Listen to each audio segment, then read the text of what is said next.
અંબાજી માતાના દર્શન તો ના થયા, પણ રીછડિયા મહાદેવના મંદિરે પણ દર્શન ના થયા. કેમ કે અમે પહોંચ્યા ત્યારે ખબર પડી અહીં તો મહાદેવના મંદિરમાં રિનોવેશનનું કામ ચાલુ છે.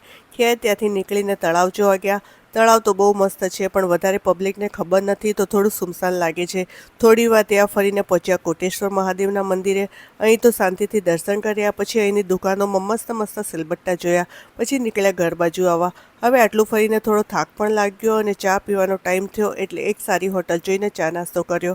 હવે આટલે સુધી બધું બરાબર હતું, પણ આનાથી આગળ વધ્યા હતા યુગને તાવ ચડવાનું શરૂ થઈ ગયું. એટલે ત્યાંય જવાના બદલે સીધા નીકળ્યા ઘર તરફ. એમ તો ખેડબ્રહ્મા અંબેમાના મંદિરે જવાના હતા, પણ યુગ ઊંઘી ગયો હતો અને એને તાવ પણ આવતો હતો તો ના ગયા. પછી બહુ બધા ટ્રાફિકને પાર કરતાં પહોંચ્યા અમદાવાદ. ત્યાંથી થોડું ખાવાનું પેક કરાવ્યું. પછી ઘરે આવીને લાવેલા શાકભાજીને એક જગ્યા પર મૂક્યું અને શાક લાયા નહોતા તો મરચાં તળ્યા. પછી બેસી ગયા જમવા. તો ચલો હવે કાલે મળીએ એક નવા વ્લોગમાં. વ્લોગ સારો લાગ્યો હોય તો લાઇક, શેર અને કમેન્ટ જરૂર કરજો.